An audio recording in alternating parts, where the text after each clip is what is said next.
Hi, everyone. I'll introduce myself. My name's Pooja. I'm a workshop consultant with Take This, and I'm also a doctoral candidate. I'm studying clinical psychology, and my area of interest and specialization is the field of health psychology. So just where mental and physical conditions sort of intersect. And so I'm very excited to be talking about exercise with you all. Yep.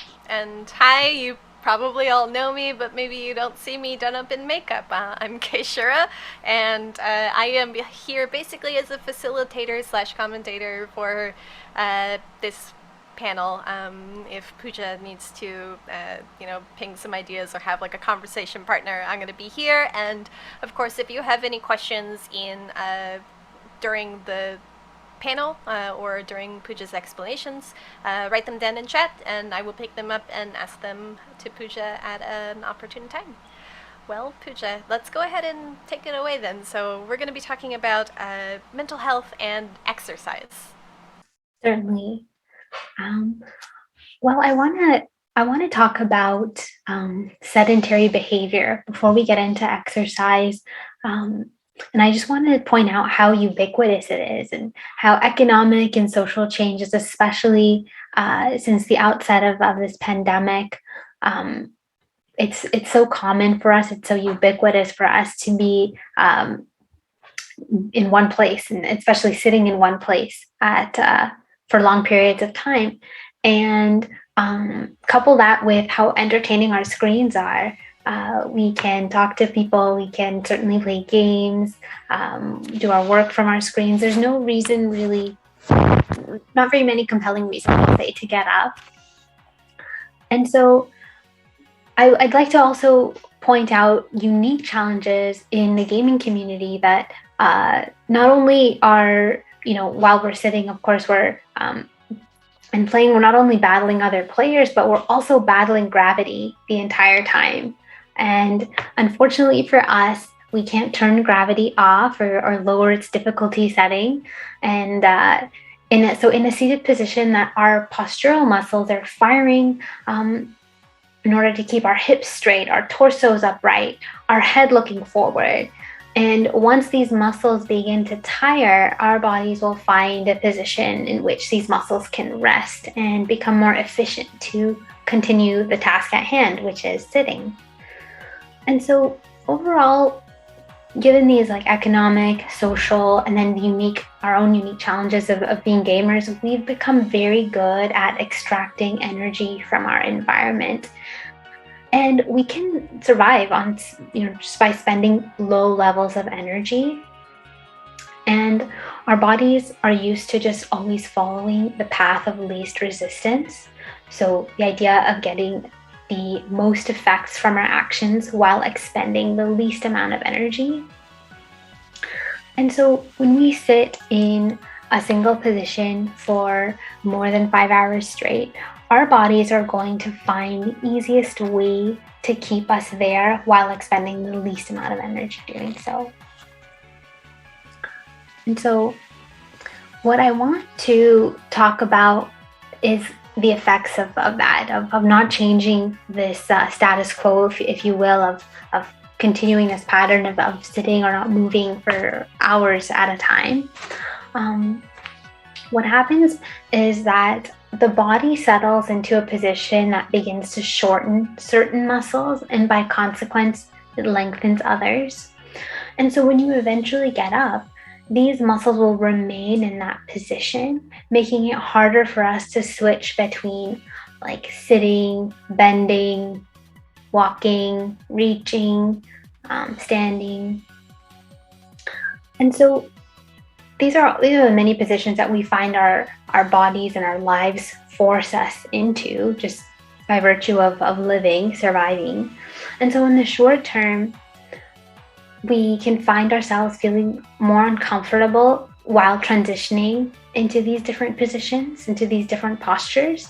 But in the long term, this can lead to consistent pain, postural imbalances, injury, or even chronic diseases.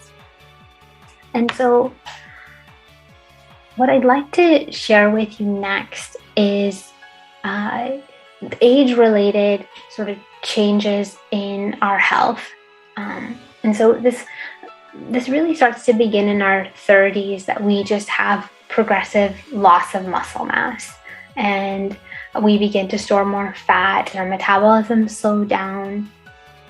And muscle is a high metabolic tissue. It creates a lot of energy. It enables movement. It helps us to prevent falls and soaks up those extra calories rather than converting them to fat. And so I'll start with some recommendations of how much activity should we really be getting. And this is different from sedentary behavior. This is just physical activity now. The World Health Organization recommends that we accumulate approximately 150 minutes of moderate intensity physical activity throughout the week. So this is anything like jogging, gardening, cycling, any activity in which you can do while sort of maintaining a conversation.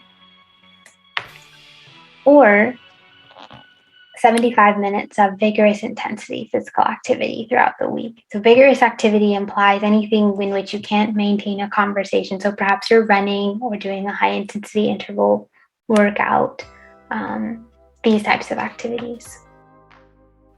And so I want to return now to the topic of sitting or sedentary behavior. Research shows us that independent of how much activity that we do, sitting is hazardous to our health. And so I alluded to some chronic diseases that are common in when we engage in more than 5 hours of sitting per day.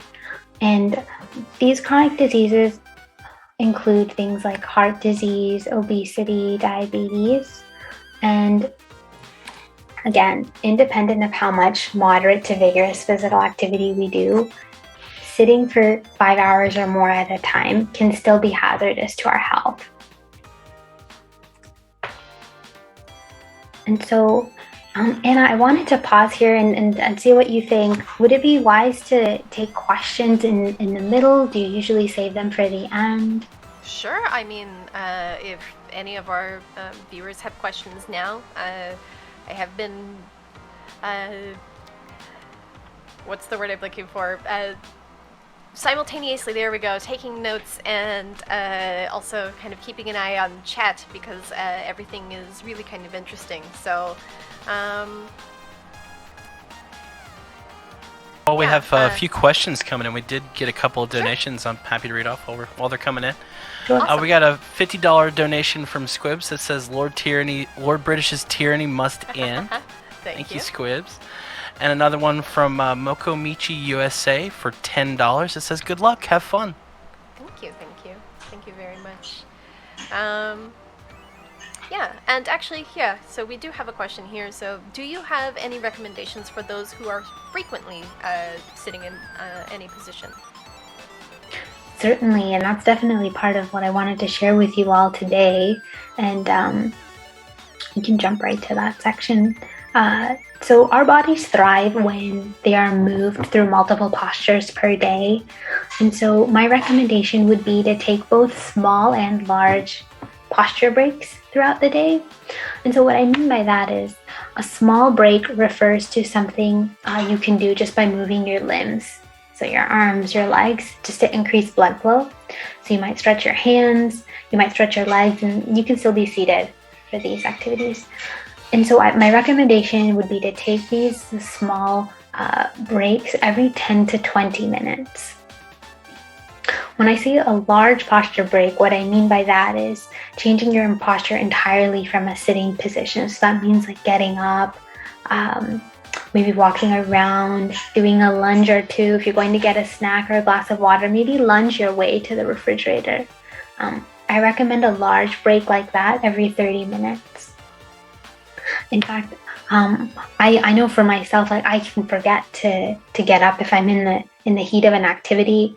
There's an app if you all are interested in joining or installing rather. It's called Encourage Move More. Encourage : Move More. And it's an app that was developed by some experts at the University of Manitoba. to support individuals in reducing their sedentary time and becoming more active.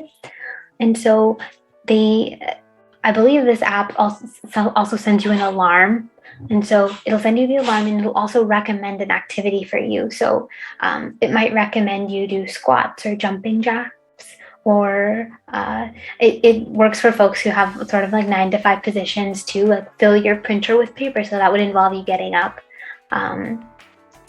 It might suggest stretching activities like a neck stretch or standing if you're able to stand and do your work at the same time. So those would be my recommendations to answer your question. That's really interesting. I know that at work I tend to use, while I'm working, because I have, having ADHD, I have like a really either I'm focused on 60 things at once, or I'm focused on one thing and only that one thing. So if I'm focused on a high intensive focus activity, then I tend to use a Pomodoro timer that has sound built in.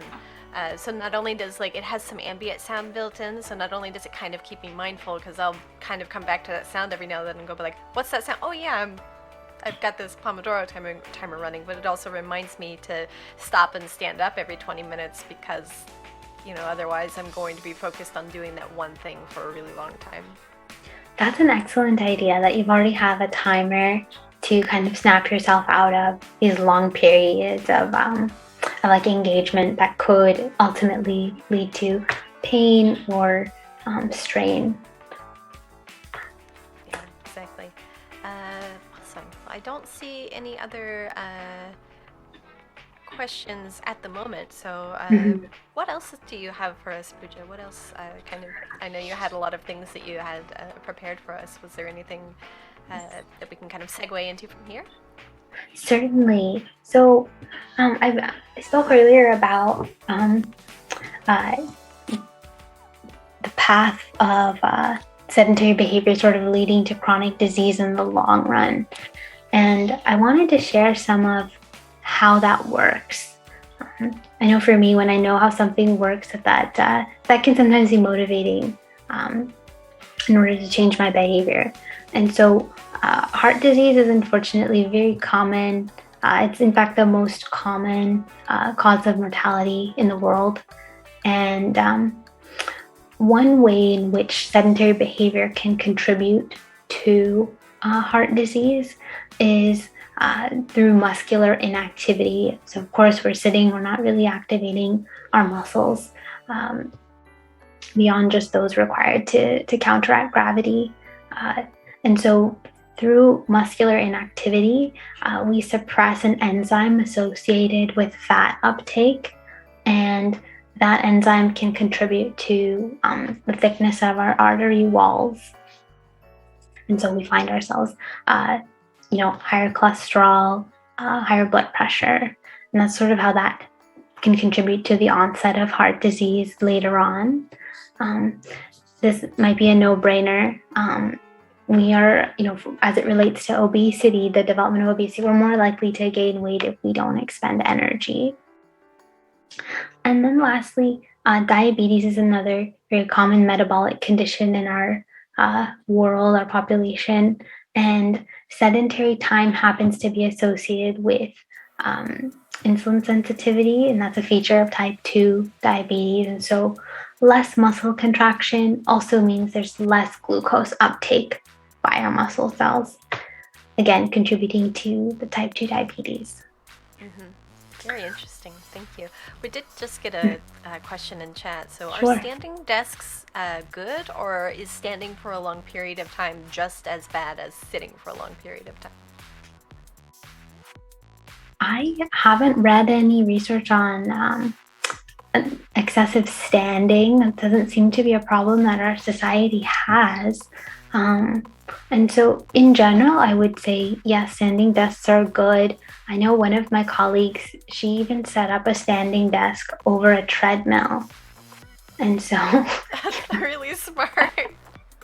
you want to go that extra mile and mount your desk over a treadmill, and you could engage in some walking, some light walking while you're maybe working on your computer.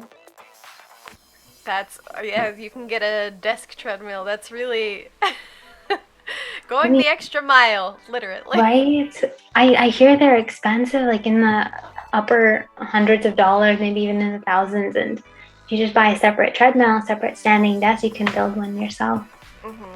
Or even like you just have like a standing desk and you get one of those.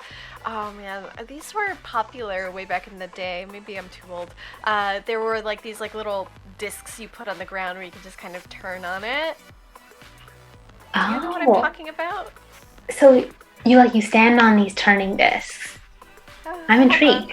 I have one. Oh, I'm so excited. Please show us. Let me find where it is first. There it is.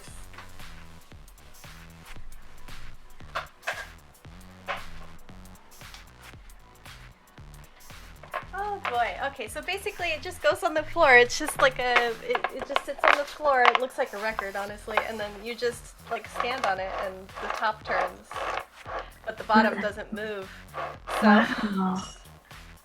And you just kind of like maintain your balance and you can move while you're at your desk. Yep. I dig it. Another idea that's coming to mind is I've seen folks use like a peddler under their desk. Oh yeah. Pedaling.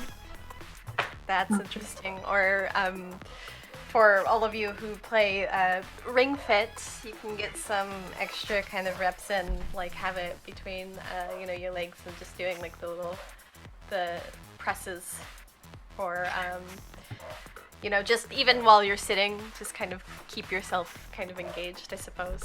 Absolutely. In fact, this is a great segue. Actually, I wanted to share some movement-based games that might be interesting to our audience. Ring Fit was one of them. It's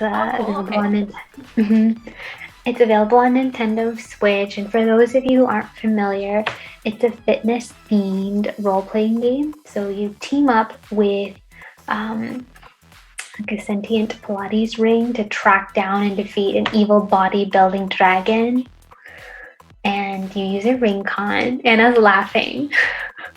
I'm sorry. I just love the way you. I'm sorry. I love the way you just describe it. The sentient Pilates ring and the bodybuilding dragon. Oh, I love it. I'm sorry. Continue. I'm very interested in trying this game. I was doing a bunch of research before speaking.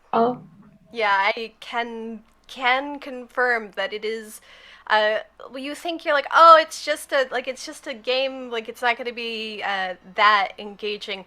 Ring Fit is really difficult. It is. I literally break a sweat playing it, to the point that like in the winter, I'm not someone who heavily sweats a whole lot, but I like to, when I'm exercising for the purpose of exercising, right, I like to be able to kind of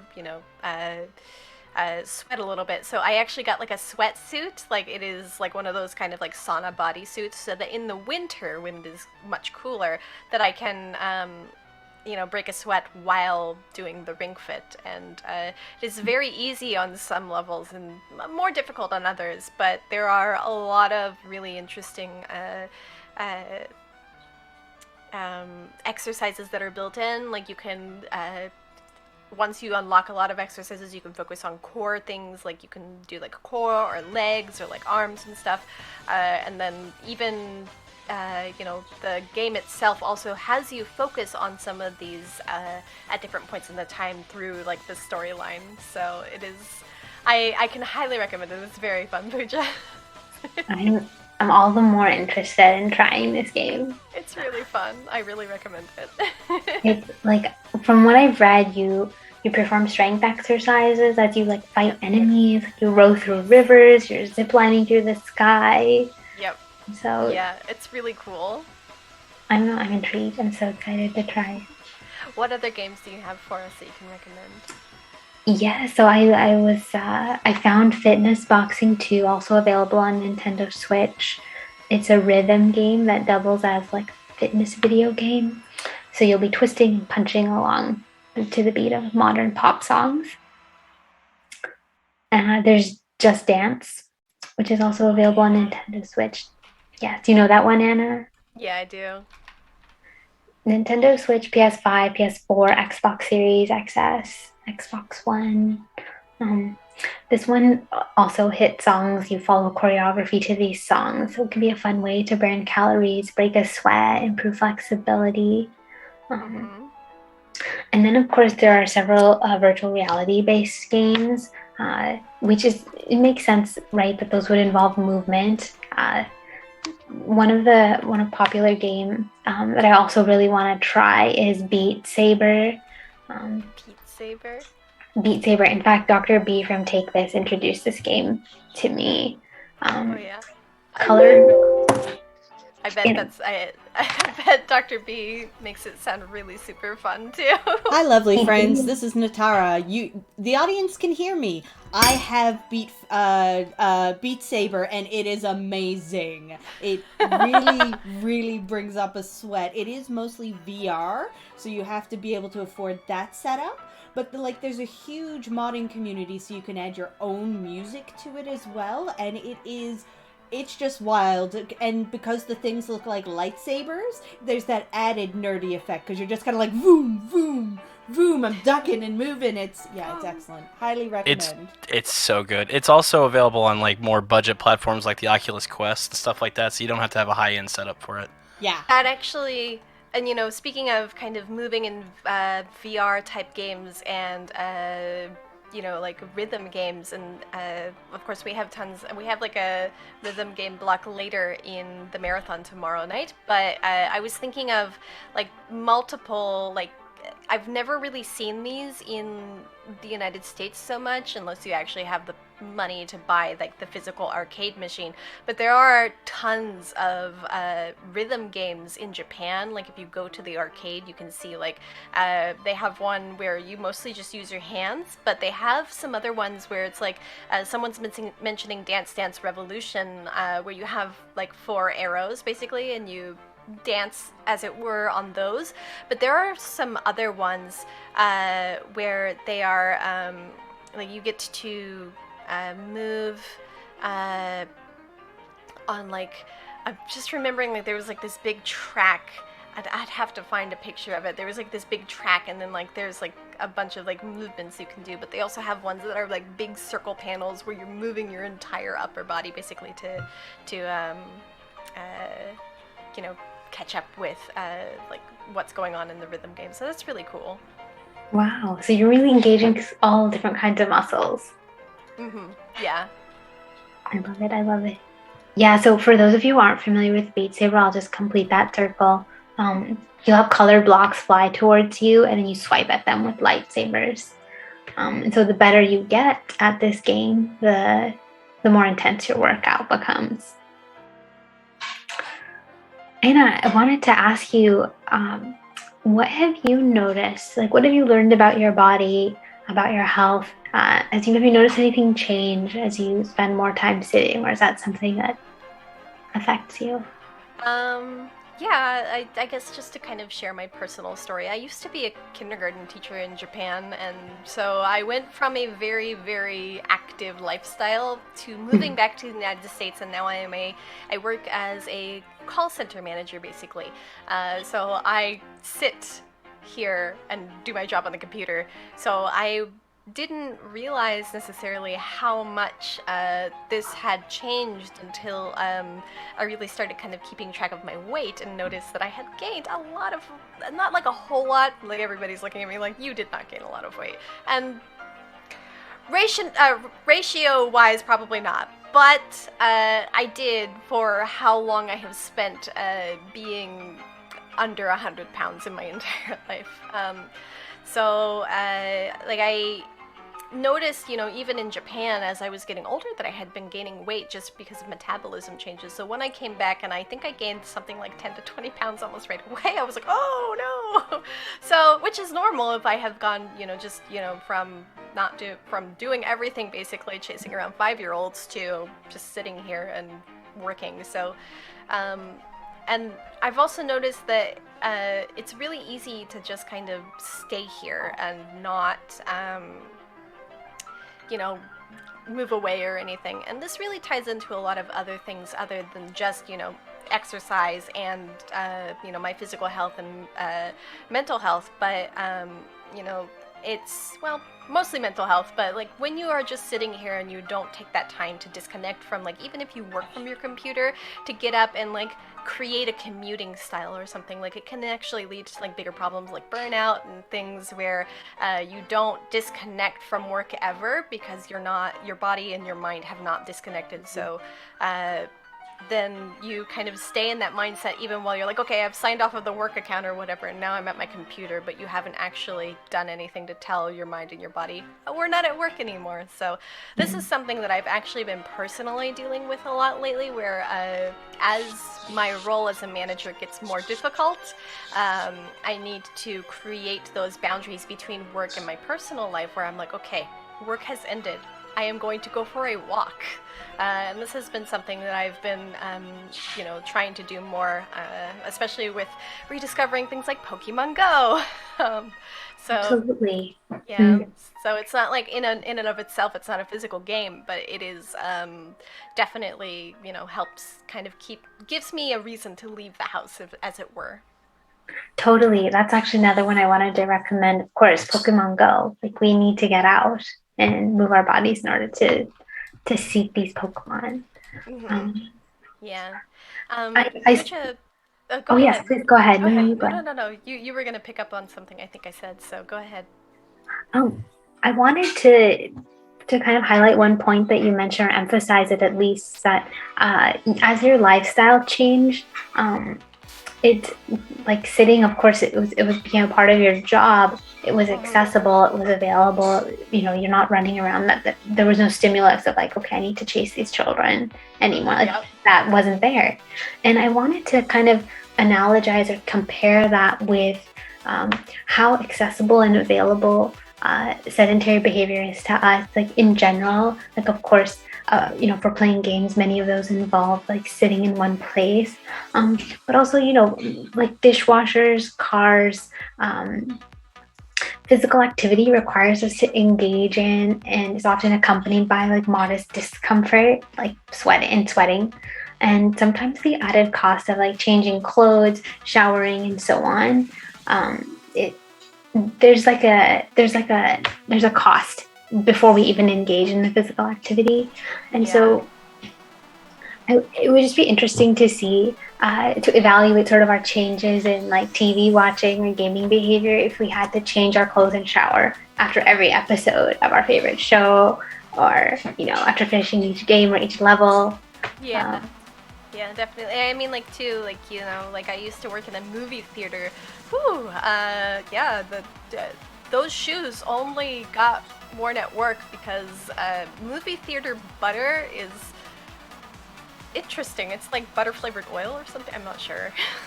Oh, wow. But it doesn't wash out of the shoes, so those shoes smelled like old popcorn butter oils. So I couldn't wear them anywhere. So yeah, it's interesting to think about, like, I stood a lot in that job, but there's definitely that extra cost of like having to, like, when you have a job that's physical and working and stuff. Right. Like, you were already like wearing those shoes, you were already prepared to be walking. I'll also say that the reinforcement value for sitting, like, it's very high, right? Games are fun. Like, why wouldn't we play them? And so I wanted, because we know this about like the cost involved in physical activity and how accessible sitting is and how much enjoyment we can get out of these activities, I wanted to flip that argument and if I could encourage you all to reflect in your own lives and think about how you can make exercise or even movement like more available, more accessible, and more fun for yourselves. Because you're more likely to engage in a stretch or a physical activity if you know that it's easy to do and that you enjoy it. Yeah, I think too, like, if you're like cost, driven, for example, knowing that spending that extra money washing your clothes and taking that extra shower is going to probably be less than paying for the medical costs that the health, like the heart disease or diabetes could cost for you in the future. Is if you want to think like completely about money, like that's one way where you can be like, okay, yeah, like in the future, like this cost now is going to be way less than that cost later. But yeah, that's been something that's been a little bit more difficult to me. But I think one way that I have really kind of felt rewarded in doing so, in like, you know, just taking a walk or something, is of course, you know, playing Pokemon Go is one thing where I can definitely, like, I have like a real like kind of counter for like how much I've done, and like have the reward of having even more Pokemon or Pokestops spend. But something that I've been trying to do is a little bit more esoteric, like, you know, rewarding myself by just telling myself that I did a good job, that I did, you know, that I accomplished something, that that in and of itself is a good reward, because I think we spend a lot of time kind of beating ourselves up a little bit, where we don't reward ourselves for doing something that we think we should, for example. Instead, we'll guilt ourselves and, you know, play video games all day and be like, oh, look what I've done. I have wasted all of my day and didn't do anything. But we don't, on the flip side, reward ourselves when we go outside. So, you know, go outside, take a walk, and just, you know, even if it's silent, look to yourself, go, yeah, I went for a really long walk today. I did a good job. Absolutely. Let's not underestimate those small victories. Acknowledging them can, like, of course, boost our confidence and our self-esteem and our willingness to engage in that activity again. So it's very easy for us to, like you said, like be on autopilot and just kind of go through the motions of our life. And if we don't take some time to reflect on, like, taking that walk, like, that was, you know, I did that for myself. I did that for my health. And it's worth recognizing so that you engage in that activity again. So I was going to ask you earlier, Pooja, what what do you do to kind of get yourself out of that autopilot and, you know, keep yourself physically engaged in just anything, basically, I guess? Totally. So some practices that I engage in, and so it, you know, I don't have a timer. However, I'm really interested in keeping one, Anna, especially after hearing about yours.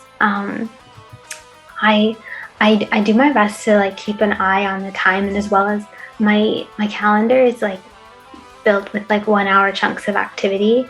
And so after those activities, I'll get up, I'll walk around my office, come back to the computer, and on weekdays I will I'll take a lunch break, and my lunch break involves, like, a, you know, walking outside the campus of the hospital in which I work. Oh, that's so nice. Make time to do that, and then in the evenings, if I'm feeling extra tired, I might just do some light stretching or yoga. There's several videos on YouTube. 20 minutes, especially as I build this habit. Now that I've started a new job, as I build this habit, 20 minutes feels like an attainable number for me. I started with thinking about 30, and then like, I feel so exhausted. 30 minutes seemed like such like a long time. And so when I reduced the time to 20 minutes, like, I'm just going to engage in 20 minutes of activity. If I can, I will go running for 20 minutes or do, like, a strength-based workout, like, in my bedroom. Or if I'm extra tired, I'll just do yoga. And just 20 minutes. Oh, sorry, I was thinking about, like, is there anything that you do, like, when you're, like, just feeling, like, super tired and you're like, I don't have energy for yoga or a jog? Like, what would you do that would kind of, like, help you both kind of relax a little bit, but also get that physical activity in? I'm super tired. I mean, if we're talking about, like, physical and mental exhaustion, like, I can equate that to being super tired. I will engage in, like, a mindfulness exercise, which isn't it isn't really a physical activity because I'm sitting or, like lying down in one spot. I'll engage in a mindfulness exercise, and I can recommend the Waking Up app, for example. Has several guided mindfulness exercises, especially if you're a beginner to the practice of mindfulness. There's a 30-day beginner's exercise, and they're about 5 to 10 minutes each. And like I said, they're guided, so you won't be alone with your thoughts the whole time. You'll know what to do for that duration of time. Yeah. It's really interesting. Something that I've noticed too that I've been able to do with myself, like, it's like pseudo being lazy while doing what I'm supposed to. I am going to the doctor for some physical therapy. It's very kind of proactive because I have, like, I guess weak knees, so they can get achy very easily, and I have been given a set of exercises that I can conveniently do while holding my smartphone. So I will do those exercises basically. So they're basically just leg exercises, right? So if you wanted to move into like anything other than just leg and hip exercises, you would probably need to let go of your phone. But I am able to facilitate myself by, like being able to kind of multitask because, come on, cat. Because I have, the phone in one hand and I'm doing my game, but I'm also kind of doing the exercises as well. It's a very convenient way to be pseudo lazy and on my phone while also doing what I'm supposed to, as it were. Well, that's excellent. You've really made it accessible for yourself to engage in activity. It's not an added burden or added activity. You're already on your phone and you have to be moving your legs. Yeah, and I usually do it like before bed, so I get the added bonus of feeling a little exhausted when I go to sleep. That's it's easier to fall asleep. Totally. Exercise does improve our sleep quality. We spent a lot of time talking about the physical benefits and, of course, changing our behavior to make exercise or movement just more a part of our days. I wanted to just spend a few minutes talking about how exercise also activates our endorphin endocannabinoid activity to reduce. That's a big word. Endocannabinoids. So we have these like endogenous or like internal to our bodies chemicals, cannabinoids, which resembles the word cannabis. If any of you are familiar with that plant, and so we have these internal chemicals that simulate the effect of like cannabis, but they're within us, and so exercise will actually activate that endocannabinoid, or like those chemicals within our bodies, that activity, and that reduces our sensitivity to pain. And so we produce this all by ourselves without any substance. And then exercise can also raise our serotonin levels, and this can give us a general sense of well-being and combat feelings of depression. In fact, some studies have even shown that the effects of exercise are equivalent or even better to those of antidepressant medications. And then lastly, I'll say that exercise provides opportunities for social connection and achievement. And so whether that be exercising in person in the company of others, or maybe you have a buddy who you're competitive with when it comes to exercise, or even if you're playing games, an exercise-based game with other players. These are the opportunities that promote social connection, promote achievement, and that has beneficial effects for our mental health. It gives us a sense of well-being. It's really interesting. Yeah, definitely. Being able to sleep better too is definitely, I think, something that we probably all kind of want to achieve for some of us. So yeah, I wanted to read you some of the comments we've been getting in chats so that we can kind of hear what some people are saying. Hold on, I'm trying to find where I left off. I was reading something and then I was like, ooh, I wanted to tell Pooja that, and then I lost the spot. While you're tracking that down, we have a donation I could read off as well. Sure. All right, we have another $20 from Squibs that says, wanting to give a little extra to show support for what Take This stands for. Helping to reduce stigma and increase awareness around mental health is so important. Yes. Yeah, we all, I definitely agree. It's been great, and we love supporting Take This because it's really nice to be able to reduce that stigma around mental health as well. So one of the comments I have here is shifting to work from home made me realize how much I walk around during my day work that I was not doing at home. So now I'm ensuring that I walk at least 10,000 steps a day as a minimum, which is really, really good. Excellent.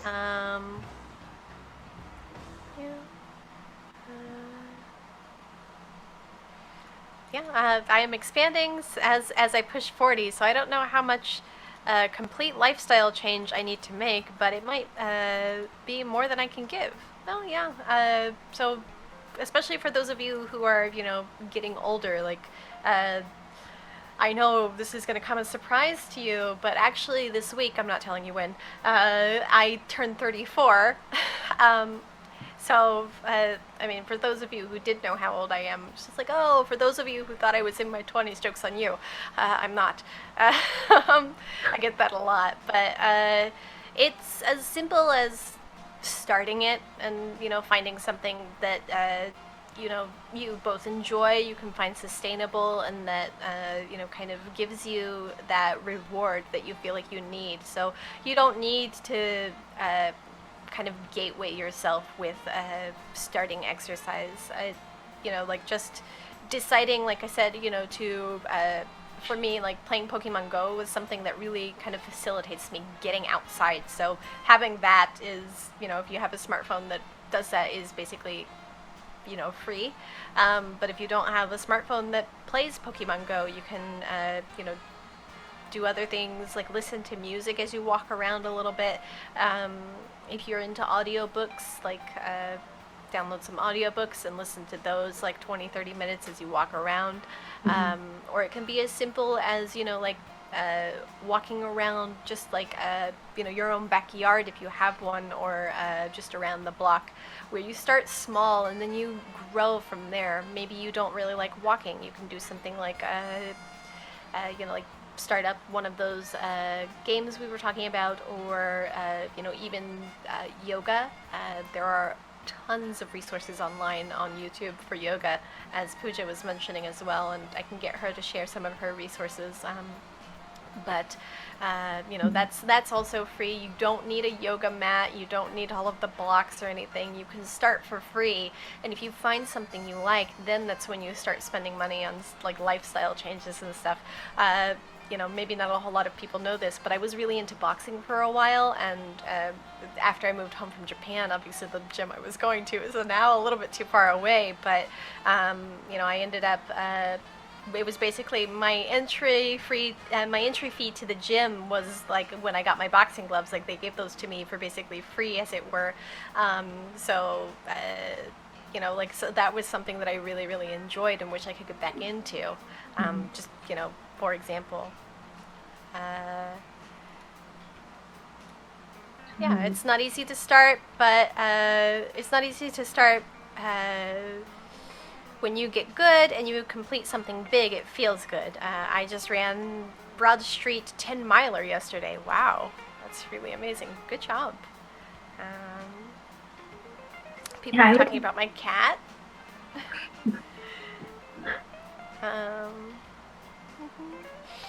Wireless earbuds for investments for some people. Those are really good because if you want to, walk around or like do like some exercise, or just have like, I don't know, if you have like a Chromecast where you're listening and don't want to disrupt the household.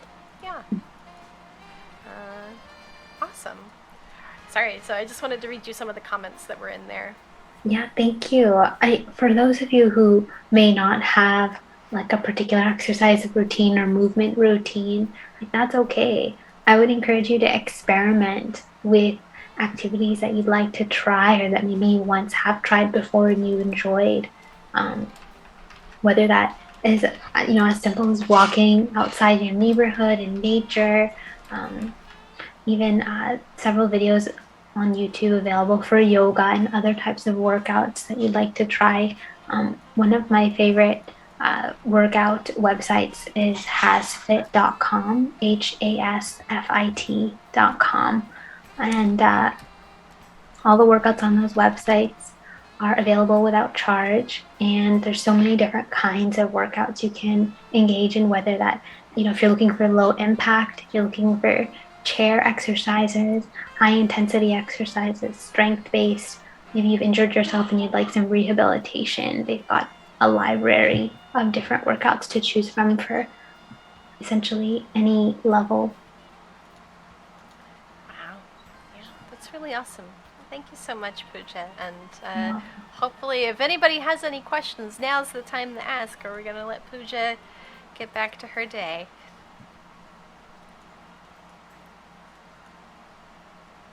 Okay, thank you. And in the meantime, say hi to my cat. Wow, so cute.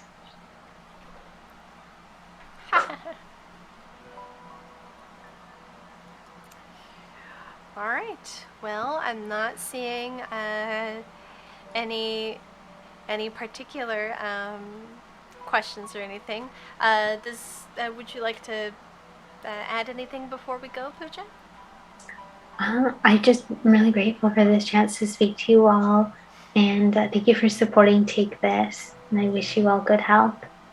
Thank you, Pooja. Thank you so much. And everybody, congratulate Pooja on her first panel. We were the experiment, so next time, I hope you go into your next panel feeling really confident now that you've experimented and had your first try with us. Oh, I'm so glad it was with you all. This has been so enjoyable. You all are so friendly. Thank you. And Getting a lot of love in chat. We all appreciate it. Absolutely. My pleasure. All right, everyone. Well, Dave can tell us what's coming up next. Yes, thank you so much. All right, we will be back shortly with Batman Arkham City with 30...